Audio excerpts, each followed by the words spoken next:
স্নিগ্ধার শরীরটা ভালো না, সারা রাত এপিড ওপিড করছে মেয়েটা। মুখে কিছু না বললেও বুঝতে পেরেছে আহিল। তবে স্নিগ্ধাকে সরাসরি কিছু জিজ্ঞেস করেনি। যদি মেয়েলি কোনো ব্যাপার থাকে, মেয়েটাকে অস্বস্তিতে ফেলতে চায় না সে। রাতে ঘুম না হওয়ার দরুন মেয়েটা আজ বেলা করে ঘুমাচ্ছে। আহিল তাকিয়ে থাকে ঘুমন্ত মেয়েটার দিকে। কিছুক্ষণ পর আহিল উঠে দাঁড়ায়, আজ থেকে তাকে অফিসে যেতে হবে। উঠতে গিয়ে হুট করেই চোখ গেল স্নিগ্ধার শাড়ির দিকে। কলাপাতা রঙের শাড়িতে রক্তের ছোপ ছোপ দাগ। স্নিগ্ধার অস্বস্তির কারণ আর বুঝতে দেরি হয় না আহিলের। আহিল বেরিয়ে গেল রুম থেকে। কিছুক্ষণ পর হট ওয়াটার ব্যাগ নিয়ে এসে সাবধানের সাথে কম্বল উঁচু করে হট ওয়াটার ব্যাগ রেখে দিল স্নিগ্ধার তলপেটের উপর। নড়ে চড়ে উঠল স্নিগ্ধা। আহিল তড়িঘড়ি করে রুম থেকে বেরিয়ে গেল। সে চায় না এই অবস্থায় তাকে দেখে অস্বস্তিতে পড়ুক মেয়েটা। কলিং বেল বেজেই চলেছে। তমা বেগম হাতের কাজ রেখেই এগিয়ে গেল দরজা খুলতে। কেমন আছো মামিমা? দরজা খুলতেই তমা বেগমকে জড়িয়ে ধরল কেউ একজন। আরে সাইমা তুই? আহিল, তৃষা, দেখে যা কে এসেছে। মামিমা থামো, আমি এখানেই আছি। আহিলের বিয়ে খেয়ে তবেই হোস্টেলে ফিরবো, তার আগে না। তোকে যেতে দিলে তো তুই যাবি। আয় আয়, ভিতরে আয়। স্নিগ্ধা ঘুম থেকে উঠে পেটের উপর গরম কিছু অনুভব করে। হট ওয়াটার ব্যাগ দেখে বেশ অবাক হয় সে। পরক্ষণেই ভাবে হয়তো লোকটার কাজ। লজ্জার ভালো লাগার মিশ্রিত এক অনুভূতি হচ্ছে তার। শাওয়ার নিয়ে আস্তে আস্তে নিচে নামছে। মাসের এই কয়টা দিন তার শরীর ভালো থাকে না। বিশেষ করে প্রথম দিন অত্যাধিক ব্যথা অনুভব হয়। নিচে নেমে এসেই তার শাশুড়ি মাকে নতুন মানুষের সাথে কথা বলতে দেখে সেদিকে এগিয়ে গেল। এই তো আমাদের আইলের বউ, এসো স্নিগ্ধা, আমার পাশে বসো, পরিচয় করিয়ে দেই। সাইমা পূর্ণ দৃষ্টি দিয়ে দেখতে থাকলো স্নিগ্ধাকে। শ্যামবর্ণের মেয়েটার সৌন্দর্যের দিক দিয়ে সাইমার সামনে ফিকে পড়ে যাবে অনায়াসে। তবে কথায় আছে না, মেয়েদের রূপবতী হওয়ার থেকে ভাগ্যবতী হওয়া বেশি জরুরি। তমা বেগম পরিচয় করিয়ে দিল। স্নিগ্ধাও হচ্ছে আইলের ফুফাতো বোন। সাইমা, ও আমার আরেকটা মেয়েই বলতে পারো। তমা বেগমের কথায় হেসে উঠল সাইমা। হ্যাঁ, তার মামার মামিমা তাকে মেয়ের মতোই বড় করেছে। সাইমার বয়স 2 বছর। সেই সময় সাইমার মা মারা যায়। বাবা সাইমাকে রাখতে নারাজ। সে আবার বিয়ে করবে মেয়েটাকে। তখন উটকো ঝামেলা মনে করে ফেলে যায় আমজাদ সাহেবের বাড়িতে। সেই থেকে সাইমা তার মামার বাড়িতেই মানুষ। তমা বেগম সাইমাকে আগলে রেখেছে মায়ের মতো করে। স্নিগ্ধার সাথে সাইমা সৌজন্যমূলক কুশল বিনিময় করল। তুই রুমে গিয়ে ফ্রেশ হয়ে নে, আমি নাস্তার ব্যবস্থা করছি সবার জন্য। স্নিগ্ধা, তুমিও এসো আমার সাথে। এই বলে তমা বেগম স্নিগ্ধাকে নিয়ে চলে গেলেন কিচেনে। সাইমা এখনো তাকিয়ে আছে স্নিগ্ধার যাওয়ার পানে। চোখ ভিজে ওঠে সাইমার। এত বছর যাকে মনের গভীরে লুকিয়ে রেখেছিল, আজ তারই বউয়ের সাথে পরিচিত হতে হলো তাকে। আইলের থেকে সাইমা বয়সে 2 বছরের ছোট। তারা দুইজন বড় হয়েছে একসাথে, একে অন্যের খেলার সাথী হয়ে। সময়ের সাথে সাথে বয়স বাড়তে লাগলো। সাইমা আহিলকে ভালোবাসতে লাগলো। তবে সেটা ছিল একতরফা। আহিল সব জায়গায় তাকে বোনের নজরেই দেখে এসেছে। ভালোবাসা সময় মতো প্রকাশ না করলে নাকি হারিয়ে যায়। সাইমা আজ বুঝতে পারছে, নিজের ভালোবাসার মানুষটাকে অন্যের সাথে দেখা কি এতই সহজ? না। তবে সাইমা মনে প্রাণে চায় যাতে আহিল ভালো থাকে। মানুষটা তার না হোক, তবুও ভালো থাকুক। খাবার টেবিলে নাস্তা করছে সবাই। খাবার বেড়ে দিচ্ছেন কামিনী বেগম আর স্নিগ্ধা। আহিল, হ্যাঁ বাবা বলো। আমজাদ সাহেবের ডাকের উত্তর দিল আহিল। বউকে কি অশিক্ষিত রাখার ধান্দা নাকি তোমার? আমজাদ সাহেবের কথায় হতভম্ব সকলে। কি বলছো বাবা? তা কেন হবে? মেয়েটার লেখাপড়ার বিষয়ে কিছু জেনেছো? কোন কলেজে ভর্তি করাবে খোঁজ নিয়েছো কিছু? বাবার কথার উত্তর দেয় না আহিল। কেবল একটা দিন হয়েছে তারা গ্রামে থেকে এসেছে। এসব নিয়ে ভাবার সময়ই হয়ে ওঠেনি তার। জানি তুমি কিছু ভাবোনি, তবে আমি গ্রাম থেকে স্নিগ্ধার প্রয়োজনীয় ডকুমেন্টস নিয়ে এসেছি। আহিল মাথা তুলে তাকায় বাবার দিকে। তার নিজের তো এসব খেয়ালই ছিল না। তাকিয়ে থেকো না, কাল তুমি নিজে গিয়ে স্নিগ্ধাকে কলেজে ভর্তি করিয়ে আসবে। বিয়ের পর শান্তা পড়ছে, স্নিগ্ধাও পড়বে। আমজাদ সাহেবের কথা শুনে সকলে খুশি হলো। তবে খুশি হতে পারল না স্নিগ্ধা। সে তো লেখাপড়া করতে চায় না। ভেবেছিল বিয়ের পর লেখাপড়ার কেচ্চা খতম। কিন্তু এখন কি হবে? স্নিগ্ধা মধ্যম পর্যায়ের ছাত্রী, পড়ায় ফাঁকিবাজ। তবে মন দিয়ে পড়লে ভালো রেজাল্টই করে। এ নিয়ে আহিলের সাথে কথা বলবে বলে ভেবে নিল। আয়নার সামনে দাঁড়িয়ে চুল সেট করছে আহিল। লক্ষ্য করছে স্নিগ্ধাকে, হাঁসফাঁস করছে মেয়েটা। আহিলের চিন্তা হয় মেয়েটার শরীর কি বেশি খারাপ লাগছে, সে কি একবার জিজ্ঞেস করবে। তার এসব ভাবনার মাঝেই, শুনুন আপনার সাথে কথা আছে আমার। আহিল উত্তর দেয়, হ্যাঁ শুনছি বলো। আমি কলেজে ভর্তি হতে চাই না। ভ্রু কুঁচকে স্নিগ্ধার দিকে তাকায় আহিল। কেন স্নিগ্ধতা? গ্রামেও তো তুমি পড়তে, যতদূর শুনেছি তুমি ইন্টার প্রথম বর্ষের শিক্ষার্থী, তাহলে এখন পড়তে কি সমস্যা? স্নিগ্ধা নীরব, কিছু বলে না। তুমি কোন সাবজেক্ট নিয়ে পড়ছো? আমি মানবিক বিভাগ থেকে লেখাপড়া করছি নবম শ্রেণী থেকেই। এসএসসি রেজাল্ট কি? স্নিগ্ধা নিজে তাকিয়ে আছে, পায়ের আঙুল দিয়ে মেঝেতে আঁকিবুকি করছে। তৃষার কাছে শুনেছে আহিল অত্যন্ত মেধাবী ছাত্র ছিল, আর তার এসএসসি রেজাল্ট নিতান্তই অনেক বেশি ভালো না। ভালো হবে কিভাবে? লেখাপড়া করলে তো। 4 মানবিক বিভাগ থেকে এই রেজাল্ট তো খারাপ না, তাহলে কি সমস্যা? কলেজে পড়তে চাও না কেন? আমার লেখাপড়া ভালো লাগে না, আমি সংসার করতে চাই মন দিয়ে। আহিল হালকা করে হাসে। স্নিগ্ধার কপালে লেপ্টে থাকা চুল সযত্নে কানের পিঠে গুঁজে দিল। লেখাপড়া যে করতে হবেই ম্যাডাম, স্বাবলম্বী হতে হবে তোমাকে, যাতে আমার সাহায্য ছাড়া সব কিছু নিজে সামলাতে পারো। আর বাকি রইল সংসারের কথা, তা তো করবেই, বাকি জীবন পড়ে আছে। স্নিগ্ধা জবাব দেয় না। ধুর, তার বিরক্ত লাগছে। স্নিগ্ধার সাড়া না পেয়ে আহিল স্নিগ্ধার কানের কাছে মুখ নিয়ে কিছু একটা বলল। স্নিগ্ধা এবার সজোরে বলে উঠল, অসভ্য অসভ্য, জাস্ট ফর ইউ ওয়াইফ। বলেই অফিসের জন্য বেরিয়ে গেল আহিল। আনমনে হেসে উঠল স্নিগ্ধা, নিজেও লোকটা তাকে পাগল করে দেবে। আহিল অফিসের জন্য বের হয়ে যাওয়ার পর স্নিগ্ধার প্রথম কাজ গ্রামে কল করা। সে অনুযায়ী বাড়িতে কল করে কথা বলে নিল। এরপর কল করলো প্রাণপ্রিয় বান্ধবী নিধিকে।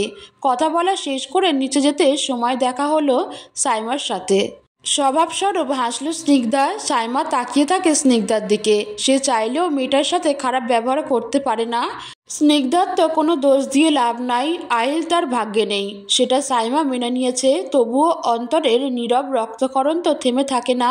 স্নিগ্ধা তার আহিলকে একসাথে দেখলে তার ভিতরটা পুড়ে। সাইমা ও মিষ্টি হাসি উপহার দেয় স্নিগ্ধাকে। শান্তা, তৃষা, সাইমা ড্রয়িং রুমে বসে আড্ডা দিচ্ছে। তাদের জন্য চা নিয়ে এলো স্নিগ্ধা। চা খাওয়া শেষে সাইমা উঠে যায় রান্নাঘরে। তার ছোটবেলার অভ্যাস, তমা বেগম রান্না করবে আর সে পাশে দাঁড়িয়ে খুন্তি নাড়বে। প্রতিবার হোস্টেল থেকে বাড়িতে এসে এখনও সেই আগের মতোই করবে, অভ্যাস রয়ে গিয়েছে। তোর এখানে থেকে কাজ নেই সাইমা, যা বাইরে যা, ওদের সাথে আড্ডা দে গিয়ে। না মামিমা, আমার এখানেই ভালো লাগে তোমার সাথে। মেয়ের সহজ স্বীকারোক্তি দেখে হাসে তমা বেগম। ছোট থেকেই সাইমা তমা বেগমের নেওটা। বলছিলাম কি সাইমা, বয়স তো বেড়ে যাচ্ছে, এবার বিয়ে শাদির কথা ভাবতে হবে তো। কামিনী বেগমের কথায় বুকটা ধক করে ওঠে সাইমার। সে তো বিয়ে করতে চায় না, যাকে চেয়েছিল সে তো এখন অন্য কারোর। সাইমা নিজের জীবনে আর কাউকে চায় না, কাউকে না। আমি কোথাও যাব না, আমি মামিমার কাছেই থাকবো ছোট মামি। শোনো মেয়ের কথা, বিয়ে তো সবাইকেই করতে হয় পাগলি, কিন্তু চিন্তা করিস না, তোকে আমি আমার কাছেই রাখবো। আশেপাশে মন মতো খুঁজে না পেলে ঘর জামাই রেখে দিব। তমা বেগমের কথায় হেসে দিল কামিনী বেগম। তবে হাসতে পারল না সাইমা। সে তো তার জীবনে কাউকে চায় না, আর থাকতে পারল না সেখানে। ছুটে চলে গেল নিজের রুমের ব্যালকনিতে। কান্না পাচ্ছে তার। কেন তার সাথেই এমন হয়? কেশবতী, কেশবতী কাঁদছে। Me too, me too. সাইমা মাথা তুলে তাকালো। তার ব্যালকনির পাশের ব্যালকনিতে থাকা তোতা পাখিটা কথা বলছে তাকে উদ্দেশ্য করে। কান্না থামিয়ে দেয় মেয়েটায়, এগিয়ে গিয়ে পাখির সাথে খেলতে থাকে। তাদের ব্যালকনির মাঝে খুব একটা দূরে না। এই পাখিটা তার ভালো লাগে, তবে পাখির মালিককে সহ্য হয় না। পাখির মালিক রমি ছেলেটা তাকে দেখলেই সিনিয়র আপু বলে মুখে ফেনা তুলে ফেলে। ভাবনার মাঝেই ছেলেটা এসে হাজির। ভাবলাম কেউ আবার আমার শান্তশিষ্ট পাখিটাকে ভুলভাল কিছু শিখাইছে নাকি। এমা, এসে তো দেখি আমার সিনিয়র আপু। বিরক্তিতে কপাল কুঁচকে আসে সাইমার। বিরক্তকর বলেই পা বাড়ায় রুমে যাওয়ার জন্য। পিছন থেকে ভেসে আসে রমি নামক ছেলের উচ্চ শব্দের হাসির আওয়াজ। ড্রয়িং রুমের পরিবেশ থমথমে, কারো মুখায়ব দেখে বোঝার উপায় নেই মনের কথা। ঈশান তার কথা রেখেছে। অফিসের কাজ শেষ করে সন্ধ্যায় বাবাকে নিয়ে ছুটে এসেছে আহিলের বাসায়। ঈশানের মা নেই, বাবাকে ঘিরেই তার পরিবার। ঈশান তার বাবা জুবায়েদ সাহেবকে নিয়ে এসেছে মিরাতের বিয়ের প্রস্তাব নিয়ে। সেই কথা উঠতেই ড্রয়িং রুমে পরিবেশ থমথমে হয়ে আছে। আমজাদ সাহেব ঈশানের প্রস্তাবে রাজি। ঘরের ছেলে আহিলের সাথেই বড় হয়েছে। ছেলে হিসেবে কোনো বাজে রেকর্ড নেই ঈশানের।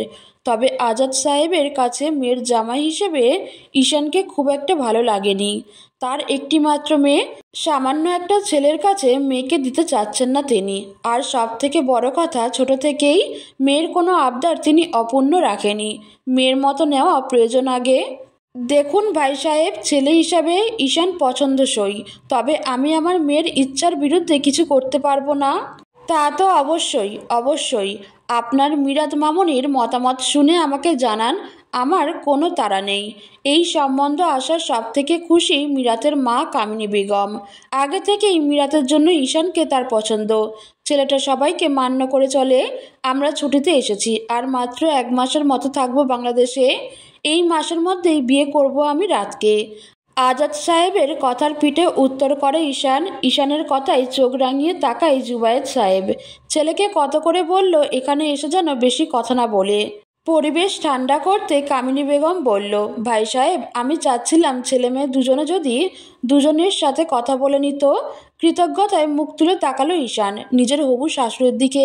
সে তো এই সুযোগই খুঁজছিল। কিছুক্ষণ আগে জুবায়েদ সাহেব মিরাতকে দেখতে চেয়েছিলেন, তখন নিয়ে আসা হয়েছিল মিরাতকে। ঈশানের চোখ তো ছানা পড়া। মেয়েটা শাড়ি পরেছে, এত সুন্দর লাগছিল কেন মেয়েটাকে? মাথা নষ্ট করে দেবে নাকি ঈশানের? মিরাতের জন্য ঈশান বিয়ের হাত চাইতে এসেছে শুনে সাইমা নিজেও অনেক খুশি। সে তো সবসময় এই প্রার্থনাই করে, যাতে সবাই সবার ভালোবাসার পূর্ণতা দিতে পারে। মনের গহীনে লুকিয়ে থাকা ব্যথাগুলো যেন মাথা চড়া দিয়ে উঠতে চাইছে। তবে সাইমা চাইছে না আজকে ও দুঃখ বিলাস করতে। আজ তো সে খুশি, মিরাত আর ঈশান ভাইয়ের জন্য সে খুশি। ঈশান ভাই তার কথা রেখেছে, রাতকে তার ঘরের বউ বানিয়ে নিয়ে যাচ্ছে। বারান্দার দোলনায় উঠে চোখ বন্ধ করে রেখেছে সে, কিন্তু অবাধ্য ভাবনাগুলো উকিঝুঁকি দিচ্ছে। চোখের সামনে ভেসে আসছে আহিলের হাসি মুখের ছবি। সাইমা তড়িৎ গতিতে চোখ খুলে ফেলে। না, সে ভাববে না, আর ভাববে না আহিলকে নিয়ে। আহিল তো এখন অন্য কারোর। আহিল তো জানেও না তার দহনে পড়ছে কেউ। তার তো কোনো দোষ নেই। সাইমা সময় মতো নিজের অনুভূতি প্রকাশ করতে ব্যর্থ হয়েছে। বিড়বিড় করে উঠল, তোমাকে আর চাইবো না আহিল ভাই, আর চাইবো না তোমাকে। পাশের বারান্দা থেকে গিটারের টুংটাং ধ্বনি শোনা যাচ্ছে। রবি নামের বখাটে বিরক্তকর ছেলেটার গান শুনছে সাইমা। তার চোখ অনুভূতি শূন্য। পাশের বারান্দায় তাকিয়ে আছে, সেখানে অন্ধকার। তবে সে জানে গিটারের মালিক তাকেই দেখছে, আর তার জন্যই গান গাইছে। আজ কেন যেন সকল কিছুর বিরুদ্ধে গিয়ে ছেলেটাকে বিরক্তকর বলে গালি দিতে ইচ্ছা করছে না। সে তো ছেলেটার চোখে এক মারাত্মক অনুভূতি দেখতে পায় নিজের জন্য, তাই সে প্রশ্রয় দেয় না। এটা যে সম্ভব না। নীরব শ্বাস ফেলে সে। দুনিয়াতে আমরা যাকে চাই তাকে পাই না, আবার যারা আমাদের হতে চায় তাদের গ্রহণ করতে চায় না। এটাই কি নিয়ম? ছাদের একপাশে দাঁড়িয়ে আছে ঈশান। ছাদে কারো উপস্থিতি টের পেয়ে পিছনে তাকায়। ছাদের হালকা পাওয়ারের লাইটে দেখতে পায় এক রমণীকে। শীতল স্রোতে বয়ে যায় সারা শরীর জুড়ে। শাড়ি পরা এক মেয়ে চায়ের ট্রে হাতে এগিয়ে আসছে তার দিকে। এ যেন এক অপরূপা। মেয়েটা তার মাথা খারাপ করে দিবে। আমায় পাগল করার জন্য শাড়ি পরেছ? মা বলল শাড়ি পরতে হয়, তাই পরেছি। শাড়ি পরেছ ভালো কথা, এখন আমি কোনো ভুল করে বসলে সম্পূর্ণ দায়ভার তোমার। রাত হালকা করে হাসে মিরাত। আপনি কোনো ভুল করতে পারেন না ঈশান ভাই, আমি আপনাকে বিশ্বাস করি। হাসে ঈশানও। বিড়বিড় করতে লাগলো, তুমি বিশ্বাস করলে কি হবে? আমি তো নিজের প্রতি বিশ্বাস পাচ্ছি না। কিছু বললেন ঈশান ভাই? এই মেয়ে, ভাই ভাই করে মুখে ফেনা তুলছ কেন? আগে বলতে ভাই এর বন্ধু ছিলাম, এখন কিছুদিন পর আমার ঘরের বউ হবে, তুমি এখনো ভাই বলছো? কিছুদিন পর তো তাহলে বাচ্চা কাচ্চার মুখে মামা ডাক শুনতে হবে। এ কেমন বিচার? ঈশানের কথায় ফিক করে হেসে ওঠে মিরাত। এভাবেই সবসময় হাসি খুশি থাকবে রাত। ঈশান তাকিয়ে থাকে মিরাতের হাসি মাখা মুখের পানে। রাত কালকের রাতের মতো একবার জড়িয়ে ধরবে? কি নিদারুণ আবদার! মীরার তো কাল দিক বেদিক ভুলে বসেছিল, সে কারণে লোকটা আজ তাকে লজ্জা দিচ্ছে। বিয়ের পর বলেই দৌড়ে চলে যায় ছাদ থেকে। মুখে লেপ্টে আছে মিষ্টি এক হাসি। মীরাতের কাণ্ড দেখে ঈশান নিজেও হেসে ওঠে। বড্ড চঞ্চল মেয়েটা। রাতে বিছানা গুছাচ্ছে স্নিগ্ধা, সোফায় বসে অফিসের কাজ করছে আহিল। আপনার দুইজন বন্ধুই আপনার দুই মেয়েকে বিয়ে করে নিচ্ছে। স্নিগ্ধার কথায় হাতের কাজ রেখে মুচকি হাসে আহিল। হাসছেন কেন? ফাহাদ আর ঈশান দুজনেই শুদ্ধ প্রেমিক পুরুষ। স্নিগ্ধতা শুদ্ধ প্রেমিক পুরুষ? হ্যাঁ, ফাহাদের সাথে আমার একদম ছোট্ট থেকে বন্ধুত্ব, তবে ঈশানের সাথে পরিচয় হয়েছে কিন্ডারগার্টেনে। আমরা যখন কলেজে পড়ি তখন থেকে ফাহাদ তৃষাকে পছন্দ করে। এক পর্যায়ে গিয়ে দুইজন দুইজনকে ভালোবেসে ফেলে। আমি জানতাম, বন্ধুর হাবভাবে বুঝে যেতাম অনেক কিছু। ফাহাদ লুকাতে চাইতো যাতে আমাদের বন্ধুত্বে ফাটল না সৃষ্টি হয়। এরপর একদিন হুট করে আমার কাছে এসে বলে, তোর বোনকে বিয়ে করব। আমি শুধু হেসেছিলাম। তারপর আর কি, দুই পরিবারের সম্মতিতে বিয়ে ঠিক করে রাখা হয়েছে। কথাগুলো বলে থামলো আহিল। স্নিগ্ধা নীরবে শুনছিল। আহিলের পরিবার সম্পর্কে সে বেশি কিছু জানে না। তার ভালো লাগছে সকলের বিষয়ে জানতে। ঈশান ভাইয়া আর মীরাত আপুর প্রেম কবে থেকে? আহিল হালকা হেসে স্নিগ্ধার আগ্রহ দেখে মেয়েটা ধীরে ধীরে তার সাথে সহজ হচ্ছে। ঈশান আর মীরাতের মধ্যে কোনো প্রেমের সম্পর্ক নেই স্নিগ্ধতা। আজ থেকে 5 বছর আগে ছোট বাবারা যখন দেশে আসে তখন ঈশান আর মীরাতের প্রথম পরিচয়। তার কিছুদিন পরেই ঈশান আমাকে বলেছিল মীরাতকে সে পছন্দ করে। বলা শেষ করে স্নিগ্ধার দিকে তাকায় সে। মেয়েটা ভাবুক দৃষ্টিতে তাকিয়ে আছে, হয়তো কিছু জিজ্ঞেস করবে। বাকি কথা অন্য দিন, এবার ঘুমাও স্নিগ্ধতা। বাবার আদেশে কালকে তোমাকে কলেজে ভর্তি করাতে নিয়ে যাব। তবুও স্নিগ্ধা ঘুমায় না। আয়েল জানে সে ঘুমাতে না গেলে স্নিগ্ধাও ঘুমাবে না। হাতের কাজ শেষ করে শুয়ে পড়ে আয়েল, তবুও স্নিগ্ধা ঘুমায় না। ঘুমাও বউ, সামনে অনেক নির্ঘুম রাত উপহার দিব তোমাকে, এখন ঘুমের প্রয়োজন। এ কথা শোনা মাত্রই কম্বল মুড়ি দিয়ে শুয়ে পড়ে স্নিগ্ধা। এখন জেগে থাকলে লোকটা অন্য লাইনে কথা নিয়ে যাবে। হতাশ হয় স্নিগ্ধা। সে চাইছিল আহিলকে বুঝিয়ে বলবে যে সে লেখাপড়া করতে চায় না, কিন্তু সেগুড়ে বালি। আহিল তাকে কোনো সুযোগই দিল না। সকাল সকাল তৈরি হয়ে নিচে নেমেছে সাইমা। তমা বেগম চা নিয়ে এলো তার জন্য। কি রে, তুই কোথাও বের হচ্ছিস নাকি? হ্যাঁ মামিমা, আসলে স্কুলে বাচ্চাদের আজ লাস্ট পরীক্ষা, যেতে হবে আমাকে। তোর ব্যাপার আমি বুঝি না সাইমা। তোর মামা কি তোকে হাত খরচ কম দেয় যে তোর চাকরি করতে হয়? তমা বেগম রাগ করেই বললেন কথাগুলো। সাইমা হেসে গিয়ে জড়িয়ে ধরল তমা বেগমকে। এভাবে বলো না মামিমা, বাচ্চাদের সাথে সময় কাটাতে আমার ভালো লাগে, আর তাছাড়া আমার সময় ভালো কাটে। তুমি এ নিয়ে রাগ করো না তো। হয়েছে হয়েছে, যা নাস্তা শেষ কর, আমি আয়েলকে গাড়ি বের করতে বলছি, ও দিয়ে আসবে তোকে। না, খানিক জোরেই বলে ফেলল সাইমা। মামিমা, আমার কলিগ পিক করতে আসবে আমাকে, তুমি ব্যস্ত হইও না। ডাহা মিথ্যা কথা বলল সাইমা। আহিলের থেকে দূরে থাকতে চায় সে, নিজেকে গুছিয়ে নিতে চায় এবার। তমা বেগম হাত রাখলেন সাইমার মাথায়। হ্যাঁ রে, কোনো ছেলে কলিগ কেমন লাগে তোর? এই, তোর কি কোনো পছন্দ আছে? থাকলে পরিচয় করা না। তপ্ত শ্বাস ফেলে সাইমা। উফ, কার সামনে কি বলে ফেলছে সে। মামিমা, তমা বেগম হাসতে হাসতে কিচেনের দিকে চলে যায়। ভাবতে থাকে মেয়েটা লজ্জা পেয়েছে। কলেজের অফিস রুমে বসে আছে আহিল, সাথে আছে স্নিগ্ধা। অফিসে ভর্তির কাজ শেষে আহিল যাচ্ছে স্নিগ্ধাকে রুম পর্যন্ত এগিয়ে দিয়ে যেতে। আমি গাড়ি পাঠিয়ে দিব সময় মতো।